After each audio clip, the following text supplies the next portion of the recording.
નમસ્કાર સરકારી કર્મચારીઓ અને પેન્શનર મિત્રો, સ્વાગત છે તમારું આપણી આ યુટ્યુબ ચેનલમાં જેનું નામ છે ગુજરાતી જીકેની જમાવટ। તો ગત મંગળવારના રોજ કેન્દ્ર સરકાર દ્વારા 8મા પગાર પંચને મંજૂરી આપી દેવામાં આવી છે સત્તાવાર રીતે, અને 8મા પગાર પંચની 3 સભ્યોની કમિટીની પણ નિમણૂક કરી દેવામાં આવી છે।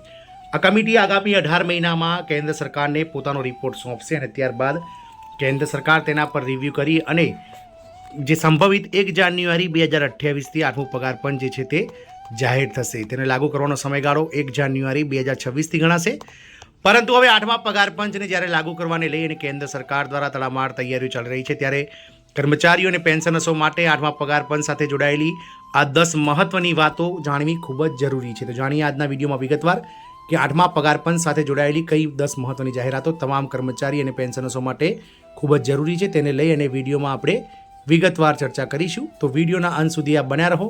જો આપ અમારી ચેનલમાં નવા સબસ્ક્રાઈબર હોય તો ચેનલને શેર અને સબસ્ક્રાઈબ કરવાનું ભૂલશો નહીં, બાજુમાં રહેલું બેલ આઇકોન પણ દબાવી દો। તો 8મા પગાર પંચ સાથે જોડાયેલી 10 મહત્વની વાત જેમાં કર્મચારીઓ અને પેન્શનરોએ જાણવું ખૂબ જરૂરી છે। 8મા પગાર પંચને લઈને સરકાર દ્વારા મોટો નિર્ણય લેવાયા બાદ કેન્દ્રીય કર્મચારીઓ અને પેન્શનર્સોના મનમાં ઘણા સવાલ ચાલી રહ્યા છે, ત્યારે આજે આપણે જાણીએ 8મા પગાર પંચ સંબંધિત 10 સૌથી મહત્વના સમાચાર।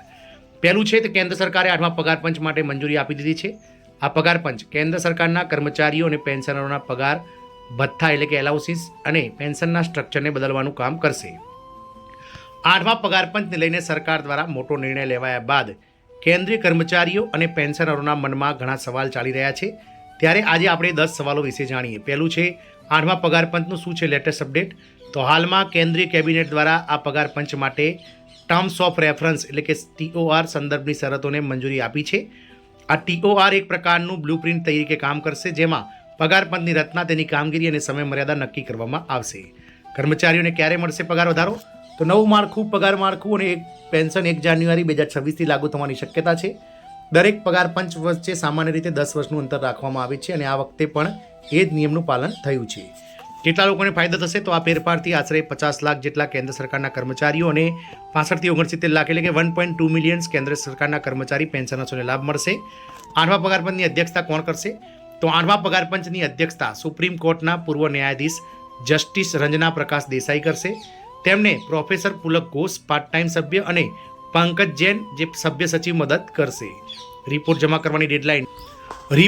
કરવાની ડેડલાઇન શું છે? તો 8મા પગાર પંચને તેની રચનાથી તારીખથી 18 મહિનામાં પોતાની ભલામણો સરકારને સોંપવી પડશે, એટલે કે નવેમ્બર 2025માં જ્યારે 8મું પગાર પંચની કમિટી રચાઈ છે, ત્યારે નવેમ્બરથી આપણે 18 મહિના પકડીએ તો લગભગ મે 2030 એપ્રિલ 2027 સુધીમાં જે છે તે આ ભલામણો સોંપવી પડશે। પગારમાં કેટલો વધારો થઈ શકે છે? તો આ અંગે હજુ સુધી કોઈ સત્તાવાર જાહેરાત થઈ નથી, પરંતુ અગાઉના પગાર પંચને જોતા પગાર અને પેન્શનમાં 30 થી 40% વધારો થઈ શકે છે। તેનાથી ન્યૂનતમ બેઝિક સેલેરી જે વર્તમાન 18,000 રૂપિયા છે વર્ગ 3ની, તે વધીને 33,000 થી 44,000ના દાયરામાં આવી શકે છે। ફિટમેન્ટ ફેક્ટર એટલે શું? તો પગાર વધારામાં સૌથી મહત્વની ભૂમિકા ભજવે છે ફિટમેન્ટ ફેક્ટર। ફિટમેન્ટ ફેક્ટર એક ફોર્મ્યુલા છે જેનો ઉપયોગ સરકારી કર્મચારી અને પેન્શનર્સોના પગાર અને પેન્શનને સુધારવા માટે કરવામાં આવે છે। તે કર્મચારીના બજેટ પગારને એક ચોક્કસ ગુણાંકથી વધારીને નવા પગાર ધોરણમાં સમાયોજિત કરે છે। પગાર પંચની ભલામણોના આધારે ફિટમેન્ટ ફેક્ટર નક્કી કરવામાં આવે છે અને તેમાં ફેરફાર કરવામાં આવે છે। નોંધનીય છે કે 7મા પગાર પંચમાં આ ફિટમેન્ટ ફેક્ટર 2.57 હતો। શું કર્મચારીઓને બાકી રકમ મળશે? તો હા, કારણ કે નવો પગાર 1 જાન્યુઆરી 2026થી લાગુ થશે, તેથી કર્મચારીઓને લાગુ થવાની તારીખે અને 8મા પગાર પંચના અમલની તારીખની વચ્ચે સમયગાળાની બાકી રકમ એટલે કે એરિયસ મળવાની પણ સંભાવના છે। પગાર પંચ કયા ઇકોનોમિક ફેક્ટર પર કામ કરે છે? તો પગાર પંચ દેશની આર્થિક સ્થિતિ, વિકાસ કાર્યો માટે પર્યાપ્ત સંસાધનો અને સુનિશ્ચિત કરવા જેવા પરિબળો પર ધ્યાન રાખશે। શું ભલામણોની રાજ્ય સરકારો પર અસર થશે? હા, કારણ કે મોટાભાગના રાજ્ય સરકારો કેન્દ્રીય પગાર પંચની ભલામણો થોડા ફેરફાર સાથે અપનાવે છે, એટલે પગાર પંચને તેની ભલામણોનો રાજ્ય સરકારોના નાણાકીય પરિબળો પર પડતા પ્રભાવનો પણ વિચાર કરવો પડે છે। આમ 8મા પગાર પંચને લઈ અને 10 મહત્વની જાહેરાતો છે જે દરેક કર્મચારી અને પેન્શનર્સે જાણવી જરૂરી છે। જય હિન્દ, અસ્તુ।